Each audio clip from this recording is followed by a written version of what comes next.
Halo teman-teman, kembali lagi dengan saya Gemal Panggabean, Head of Dunia Fintech.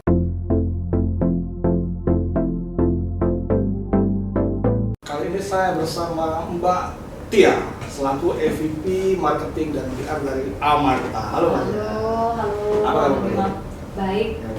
Makin cantik aja ya. Terima kasih Pak Kemal, bagaimana juga? Iya, makin gitu aja ya. Yang penting sehat. Iya, oke. Alhamdulillah sehat. Oke, aku sebenarnya pengen tahu. Jadi di dunia fintech ini kan ada banyak. Jadi penontonnya di dunia fintech itu mungkin tahunya cuma pinjol, mungkin tahunya cuma kripto, mungkin mereka bilang kripto itu fintech kali ya.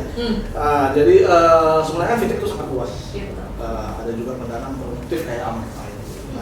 Tapi mungkin aku ingin kenal terlebih dahulu lah. Amarta itu apa sih, visi misinya apa, dan prestasinya sampai sekarang itu sudah ngapain aja? Oke. Jadi Amarta sendiri adalah perusahaan microfinance marketplace gitu, yang memang dari awal kita berdiri tahun 2010 itu memang fokus upaya untuk menciptakan keuangan yang inklusif untuk para ibu-ibu di pedesaan yang punya usaha ultra mikro. Ibu-ibu di pedesaan Ultra mikro, betul. Jadi Amarta sendiri bentuknya adalah peer-to-peer lending. Gitu. Dan kita sebenarnya ada evolusi sendiri ya. Jadi dari awal gitu kita bukan berupa P2P, tapi tahun 2016 kita jadi P2P. Nah, artinya P2P sendiri kan memang peer-to-peer lending, di mana kita bisa memilih sendiri siapa yang ingin kita danai. Nah, kalau di Amarta sendiri, karena visi kita adalah menciptakan kesejahteraan yang merata, jadi kita justru memilih ibu-ibu ultra mikro di pedesaan untuk dipilih sebagai pendana dari para lender-lender yang masuk lewat Amarta. Oh, jadi berdirinya dari tahun 2010. Betul, berdiri dari 2010, jadi kan ada 12 tahun. Jadi ya, karena along the way ya, kita melihat dari sisi jumlah pendana yang membutuhkan dana sendiri kan semakin besar ya. Jadi di situ kita melihat bahwa udah pendana individual sudah tidak bisa lagi mendanai gitu, karena kebutuhannya sangat banyak. 2016 kita jadi P2P. Gitu. Jadi kita membuka kesempatan juga untuk para individual atau institutional lender untuk bisa memberikan dana juga gitu. Oke. Oh, jadi ini semacam perusahaan pendanaan, ya kan? Tetapi dia hampir sama kayak bank mungkin ya kalau bahasa awamnya. Tapi ini khusus mendanai ibu-ibu dong. Betul, ibu-ibu di pedesaan. Harus di pedesaan. Harus di pedesaan dan harus ibu. Betul sekali. Kalau bapak nggak bisa ya? Belum bisa. Oh, belum bisa. Oke, terus tuh. Iya. Jadi memang segmennya itu ya. Betul. Jadi justru orang kita melihat dari awal kan Amarta berangkat dari melihat dengan ada masalah ya. Untuk kita melihat di piramida terbawah sendiri di Indonesia itu ada 200 juta orang yang masih di lingkungan prasejahtera. Gitu. Utungannya prasejahtera itu ketika penghasilan perharinya hanya Rp60.000. Gitu. Nah, di situ kita melihat bahwa kalau pria itu sebenarnya sudah banyak punya kesempatan untuk bekerja. Ya, kita melihat sebenarnya kalau ada suami istri gitu ya, yang suaminya udah pasti secara formal harus bekerja, mencari nafkah gitu kan.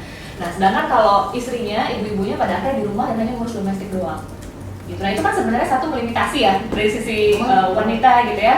Nah, sedangkan dan kedua kebutuhannya semakin banyak ya, dari anaknya sekolah, kemudian dari sisi bisnisnya sendiri juga mungkin dia punya ide-ide bisnis yang ingin dibuat, tapi secara akses tidak ada. Gitu, karena dia nggak punya rekening. Ibu-ibu ini di pedesaan kan tidak punya rekening, dia handphone pun dia nggak punya, gitu ya. Jadi akses ke arah sana yang tidak ada. Jadi artinya dia ngurus ke bank aja susah gitu. Benar, susah. Jadi kadang kalau kayak gitu kan dari sisi lokasi sudah sangat jauh gitu ya ke kota gitu. Kemudian dari sisi pengetahuannya juga nggak ada. Seperti apa sih literasi keuangan itu sebenarnya nggak ada gitu. Jadi itulah yang kita melihat bahwa kita pengen bantu yang memang ada di piramida terbawah ini. Gitu. Jadi makanya kita menyasarnya khusus untuk ibu-ibu di pedesaan yang memang punya usahanya sampai di level ultra mikro. Oke. Kalau sekarang udah nyasar ke desa-desa mana aja sih? Kita ada di Jawa, di Sulawesi, di Sumatera ya. Dan itu terus berkembang, kita juga pengen ekspansi juga di tahun ini dan tahun depan gitu. Nah, itu juga kita berusaha menjangkau lebih banyak lagi. Kalau sekarang kita udah punya 500 cabang di seluruh Indonesia, udah menjangkau 35.000 desa. 35.000. Dan kita sudah punya 1,1 juta borrower di pedesaan, mitra kita sebutnya ibu mitra. Tapi terbuka buat yang lain. Terbuka. Jadi karena kan gini, kalau di Amarta tadi ya yang saya mention kita melihat berangkat dari masalah, dan masalah ini adanya tuh karena tidak adanya akses kan di untuk para ibu-ibu mitra ini. Nah, jadi untuk bisa menciptakan akses itu, karena kita tidak bisa 100% mengandalkan digital, nggak kayak kita ya, kalau di kota kan gampang, internet, handphone, segala macam ya. Kalau di pedesaan nggak ada, jadi offline presence sangat penting. Jadi makanya kita bikin cabang dulu, gitu. Sebelum kita ekspansi ke daerah tersebut, kita buka cabang dulu. Di cabang kita hadirkan BP-BP atau business partner yang memang sudah kita turunkan ke lapangan dengan ilmu-ilmunya. Nah, itu yang BP-BP ini yang nanti akan menjangkau para ibu-ibu di pedesaan. Nah, jadi kalau kita mau ekspansi nih, kita ngomong ekspansi, nah kita dulu buka dulu cabangnya, dia kirim dulu BP-nya, ada sosialisasinya dulu, sampai terus akhirnya dari desa-desa ini nanti akan kelihatan mana saja ibu-ibu mitra yang bisa kita danai dan memang punya potensi untuk dikasih permodalan. Tapi memang harus di desa ya? Betul sekali. Karena kalau di kota banyak Mas yang sudah kasih solusi. Kalau gitu istriku suruh pindah ke desa dulu. Boleh. Masih banyak soalnya yang butuh. Iya betul. Tapi apakah ada segmen khusus, misalnya ibu-ibunya itu harus usahanya harus di bidang jasa ini, harus bisa ini, atau di bidang pertanian saja kah, atau gimana?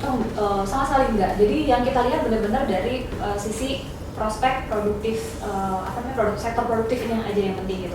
Dari kita sendiri banyak sekali sektor yang didukung ya so far gitu. Ada sektor perdagangan, ada sektor peternakan, pertanian, kerajinan tangan, udah banyak banget gitu. Dan itu pun nggak masalah jenis usahanya seperti apa, tapi nanti yang akan kita lihat ada indikator yang udah kita buat dengan machine learning kita. Kita akan melihat credit scoring ibu-ibu mitra ini seperti apa.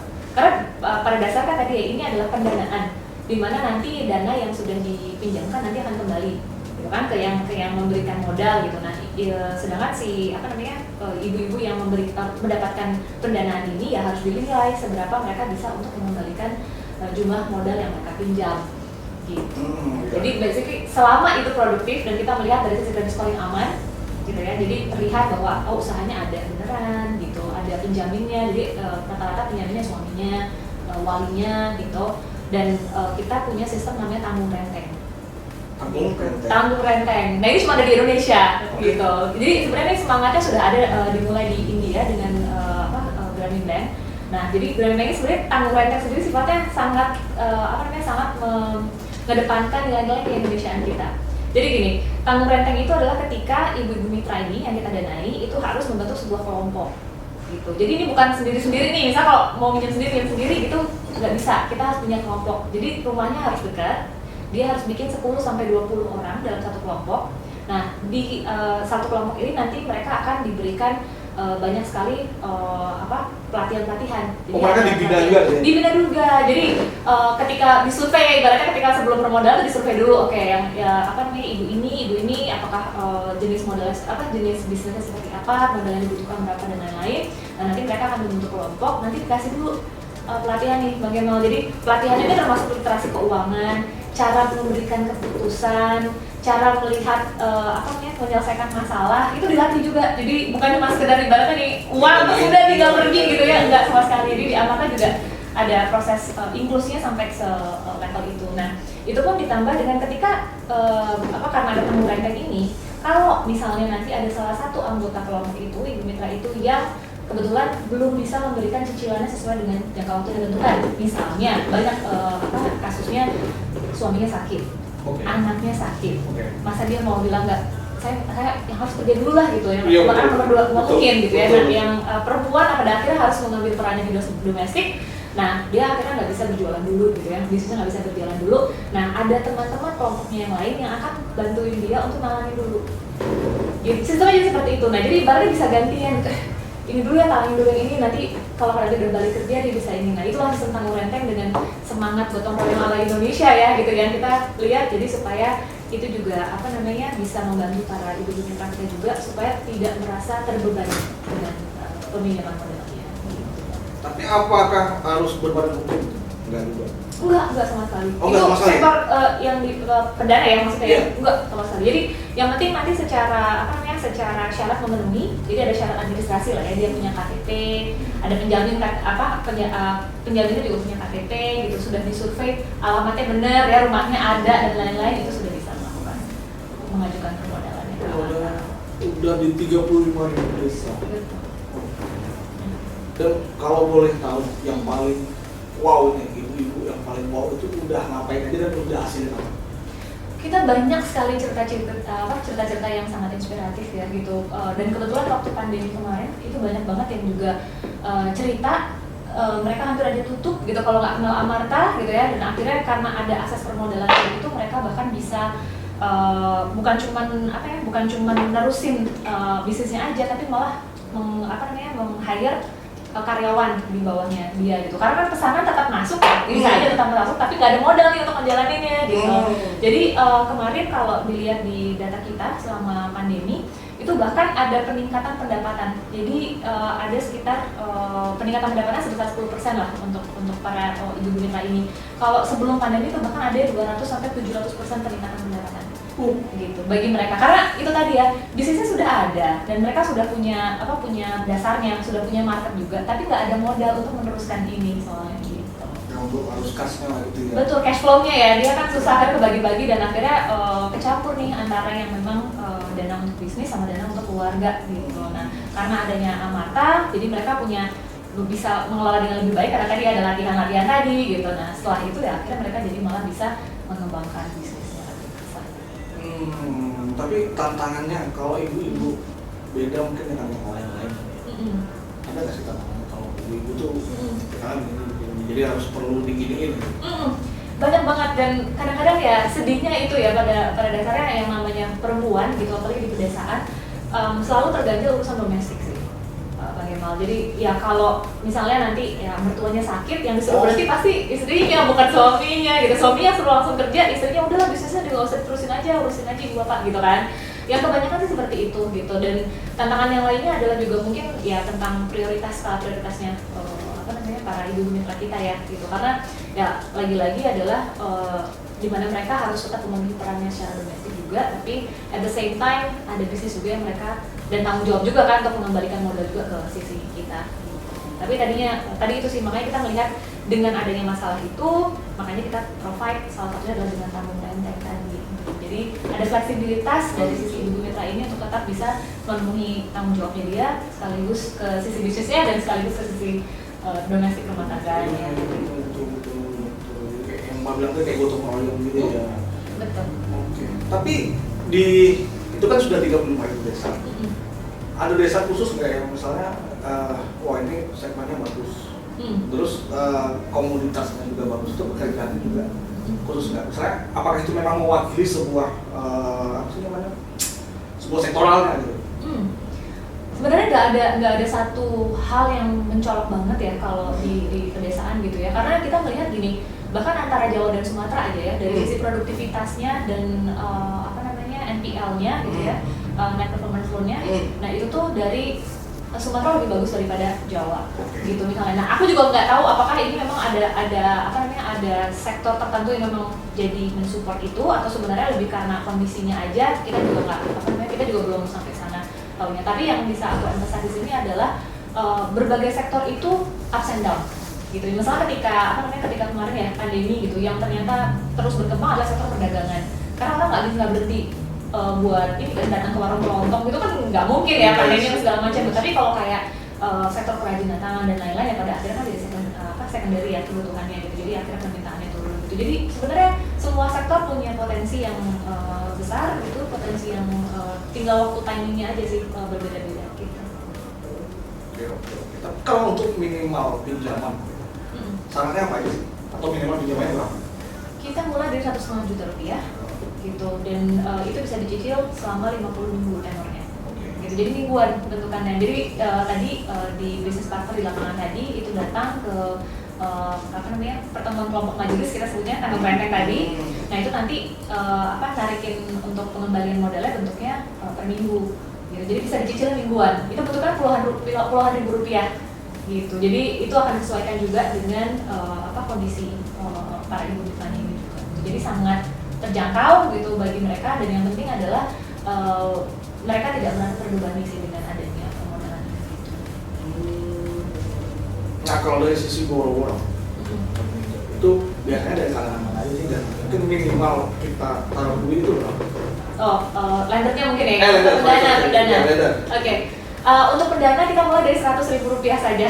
Jadi kita bisa ya seharga kopi ya Bang Kemal. Benar. Jadi pendanaannya tuh kita juga buka dalam sistem namanya crowdfunding. Gitu. Jadi kalau orang sebenarnya kan orang kadang aduh gak enak nih kalau mau naruh uang banyak dulu takut gitu ya, ada ininya gitu. Jangan khawatir karena ada crowdfunding. Jadi kita bisa mulai dari 100.000. Dan tadi aku sebutin sebenarnya Amarta itu microfinance marketplace. Judulnya ada marketplace-nya kenapa? Karena ibaratnya tuh kita bisa langsung memilih sendiri ibu mitra yang pengen kita danai. Nah tinggal dilihat aja nih gitu, nanti ke aplikasi Amarta gitu ya, kalau udah ada balance-nya, top up balance bisa mendanai, itu dilihat mana yang open crowdfunding. Jadi kita bisa memilih borrower-borrowernya berdasarkan credit scoring-nya dia dari A sampai E. Nah itu tinggal dipilih, terus kita bisa masukin nominal minimal 100.000 sampai 100%-nya ibu ini butuh berapa gitu. Jadi ibu mitra ini sendiri ada dari 1,5 juta, ada yang udah sampai 5 juta dikasih modalnya gitu, ada yang lebih, ada yang 7 juta. Nah itu akan berarti kan tinggal dihitung aja ya, kalau satu orang 100.000 berarti butuh 30 orang gitu kalau mau 3 juta. Nah tinggal tunggu aja ada 29 orang yang lain yang masukin dana juga baru akan berjalan. Tapi nggak kayak crowdfunding yang lain yang listingnya itu kan 2M gitu juga agak berat juga dari benar tunggunya lama ya kalau dari 100.000 iya, kalau itu kan dulu sejuta aja lama ya. Betul. Tapi kalau ini misalnya 100.000 kita listing 3 juta satu proyek atau satu usaha ya 30 orang kayaknya sebentar orang-orang aja dari betul ya.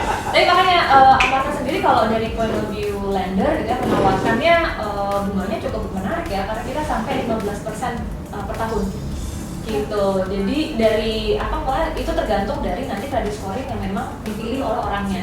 Jadi kan tadi kalau marketplace itu di dalam situ tuh ada ibu mitranya tuh keluar tuh A, B, C, D, E gitu. Nah semakin ya of course ya high risk high return ya kan. Kalau kita high risk ya udah nanti persentasenya akan lebih tinggi gitu. Dan di luar akan tergantung juga dari bentuk dari jumlah nominal yang memang kita keluarkan untuk mendanai.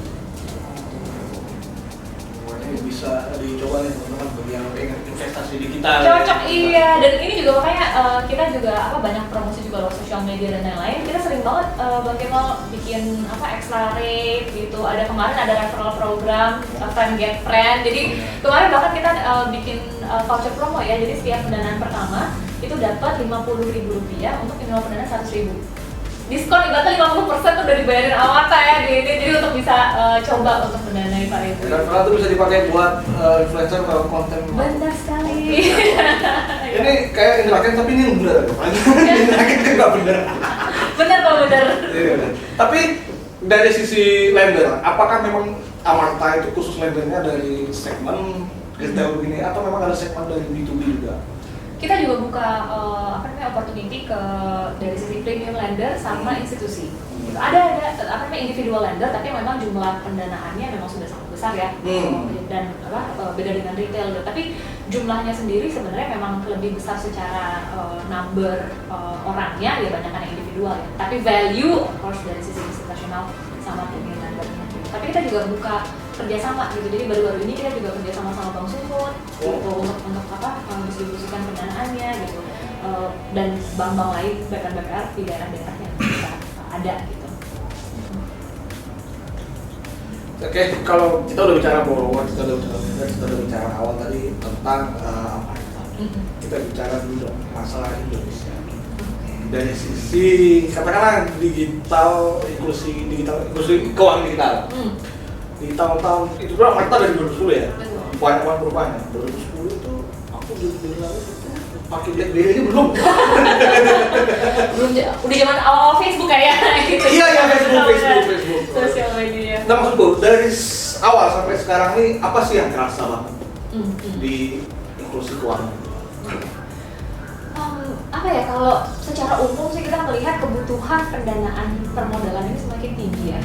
Karena walaupun dari sisi mungkin bank juga jauh lebih banyak gitu ya, tapi keberadaan teknologi mungkin akan bisa mempercepat inklusi terjadi inklusi keuangan ini sih kalau dari yang kita lihat ya. Karena dari sisi Indonesia kalau kita melihat secara lokasi-lokasi gitu ya, terlalu jauh kan sebenarnya untuk bisa menjangkau semuanya sekaligus gitu. Ya, Infrastruktur kita belum siap gitu. Sorry, dari sisi demografis juga susah kan ya, karena pulauan gitu. Benar, dan akhirnya kan banyak banget yang apa namanya, kalaupun kita melakukan sesuatu akhirnya Jawa sentrik kan. Iya, semua Jawa sentris.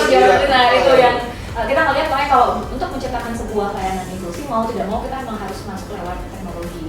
Nah itulah, tapi kita juga melihat dengan adanya dengan adanya tantangan ya dari sisi pengadaan infrastruktur sendiri, tetap harus ada offline presence di lapangan gitu. Terutama yang kita lihat adalah layanan inklusi keuangan ini tidak mungkin terjadi tanpa adanya edukasi untuk para ibu-ibu mitra di pedesaan gitu ya. Bukan cuma ibu mitra sih pada umumnya lah ya, masyarakat pada umumnya di pedesaan gitu. Karena pola pikir mereka, anggapan mereka soal soal teknologi ya, soal keuangan itu kan banyak juga yang contoh-contoh yang akhirnya mereka lihatnya cuma jeleknya doang. Kan rentenir ya, ada bank-bank individual tuh kalau ada di ada di pedesaan, bukan bank Gembel ya, bank lain lah ya. Kalau di sana tuh itu yang jadi pencitraan bahwa oh ada layanan, kalau udah keuangan pasti banyak maunya nih gitu kan, jadi ada negatif sentimen gitu. Nah itulah yang kita secara konsisten makanya dari 2010 itu bukan cuma sekedar memberikan pendanaan aja, tapi harus ada proses edukasi dan informasinya juga supaya mereka juga semakin pintar ya gitu di pedesaan untuk bisa mengakses layanan ini. Apalagi memang surveinya Tesla itu dulu mengatakan bahwa di masyarakat dunia ini paling susah banget mengadopsi yang namanya perubahan. Jadi dulu zaman Red Hailing lah tuh dia atau zaman awal kan banyak banget ditolak ya. Terus justru sekarang kayaknya apalagi kota-kota besar kayak Jakarta tidak bisa hidup tanpa.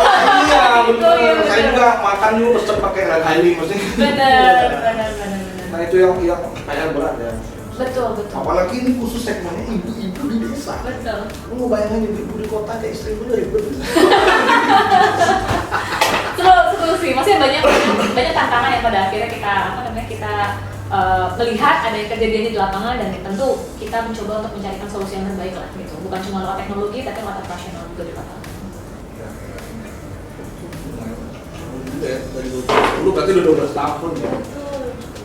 Tapi ke depan nantinya kira-kira apa lagi challenging?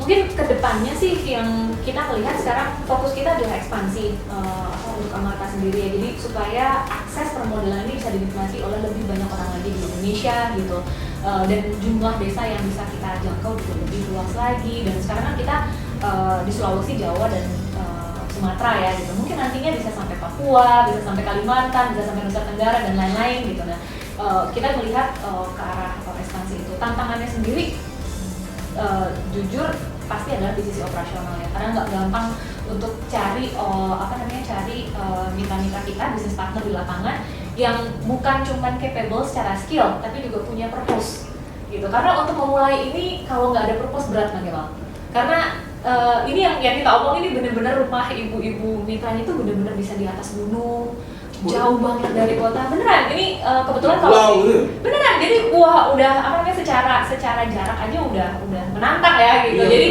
kalau menuju ke sana kan habis bensin ya, pakai motor sendiri gitu. Belum juga kalau misalnya wanita ya, bisnis partner perempuan itu benar-benar sendirian tuh lewat hutan dan lain-lain gitu.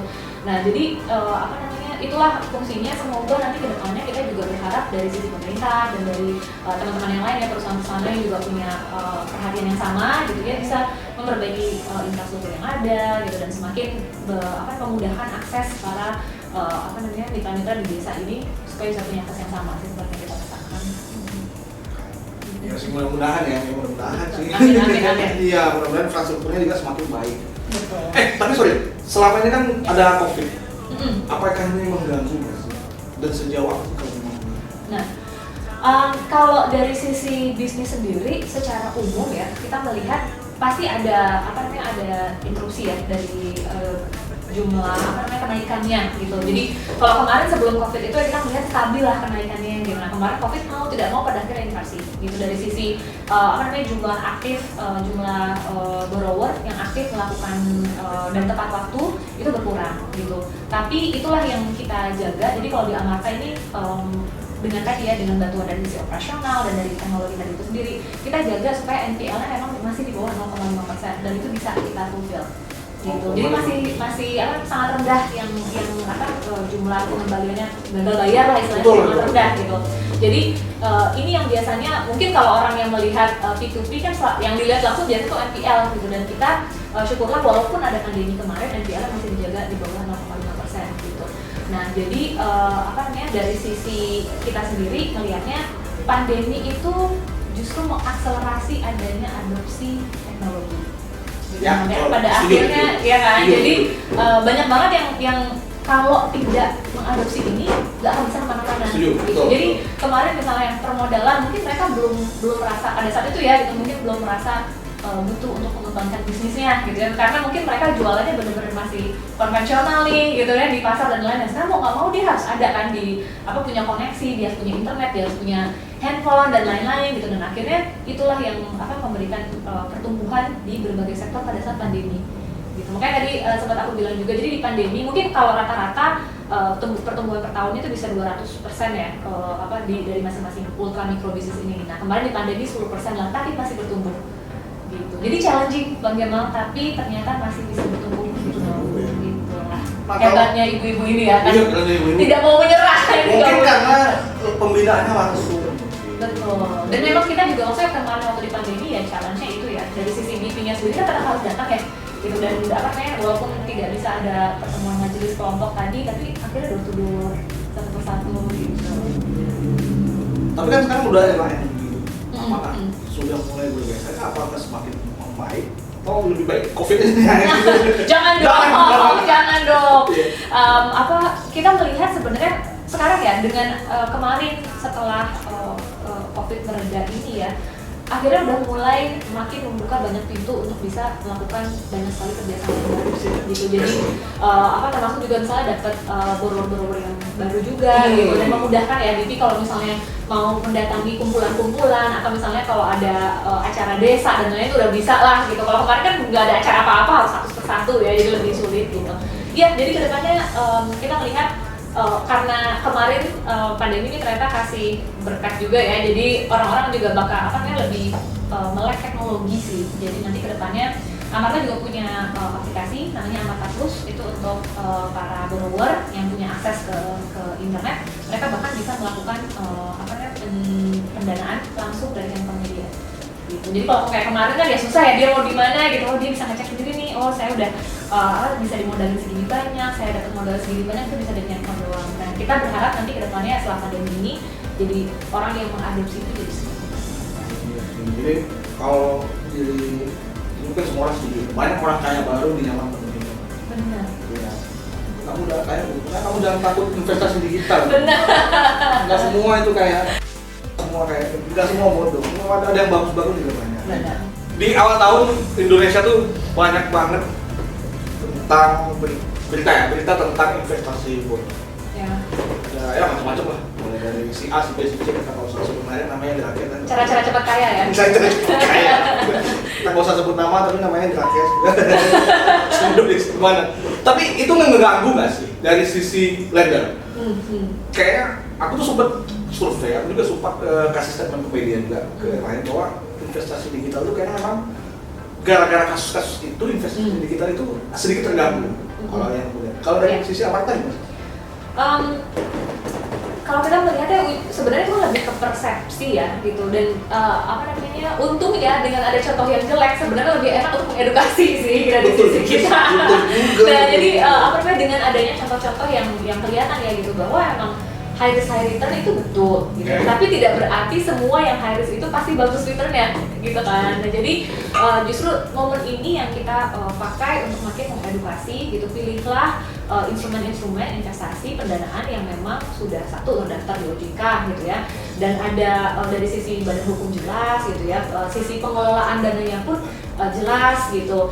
Jadi justru harusnya masyarakat tuh curiga kalau nanti ada janji-janji manis di depan, itu berarti harus makin kepo nih apa yang ada di baliknya gitu.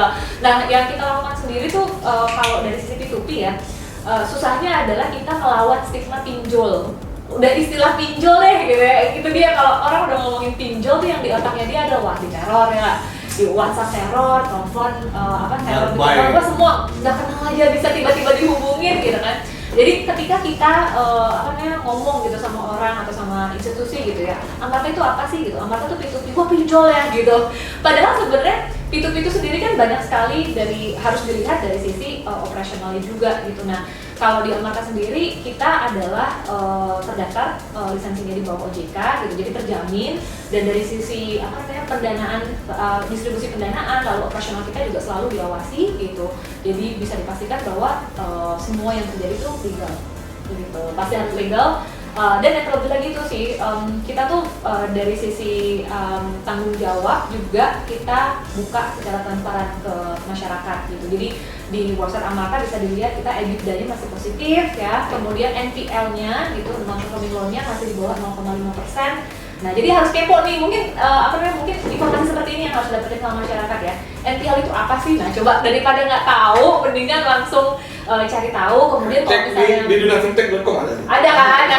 Jadi sama-sama kita mengedukasi supaya mereka juga tahu, oh ketika mereka mau melakukan sebuah pendanaan atau instrumen investasi apapun lah ya, harus lebih curious lagi, lebih penasaran lagi untuk tahu ini sebenarnya dipakainya untuk apa sih uangnya gitu. Jadi supaya nggak bodong ya tadi, supaya nggak jelek gitu. Jangan teriming-iming dengan keuntungan yang wow itu naik Lamborghini gitu ya. Nggak ada gitu ya. Ujung-ujung di penjara kan? Iya kan? Nggak mau gitu kan? Iya, jangan teriming-iming. Jadi kayak harus ada OJK yang tadi dari izin dari pemerintahnya juga ada, terus juga harus lihat resikonya seperti apa. Juga harus cari tahu juga itu apa kerjanya platform itu seperti apa. Kantornya juga ini kantornya Amarta keren. Thank you. Oke. Ada tips nggak buat milenial terutama yang memang mau investasi digital?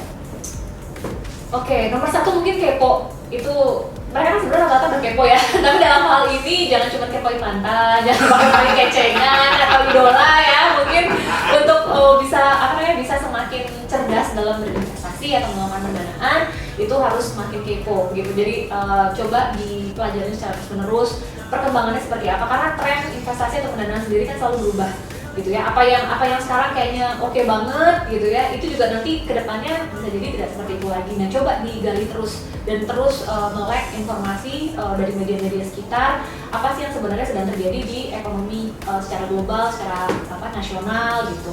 Itu yang pertama mungkin ya, jadi informasi edukasi nomor satu menurut aku.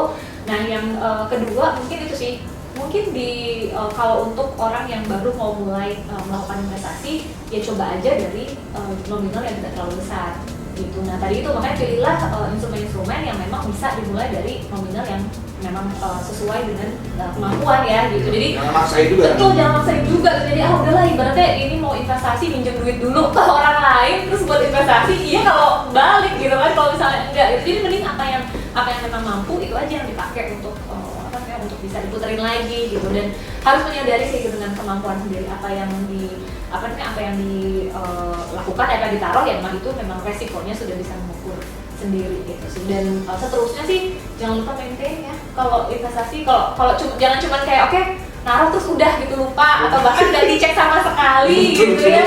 Iya kan? Nah, itu mungkin harus dicek lagi, dilihat lagi gitu. Ini sudah sampai mana, bagus atau enggak gitu. Karena ya itu tadi tren pendanaannya itu akan berubah-ubah gitu. Jadi terus aja gali lebih jauh lagi gitu supaya semakin uang kita bekerjanya semakin pintar. Ini nggak takut ya kan. Kalau nyimpan duit di rekening doang, rupiah makin lama makin turun dong. Inflasi, terus inflasi. Inflasi benar.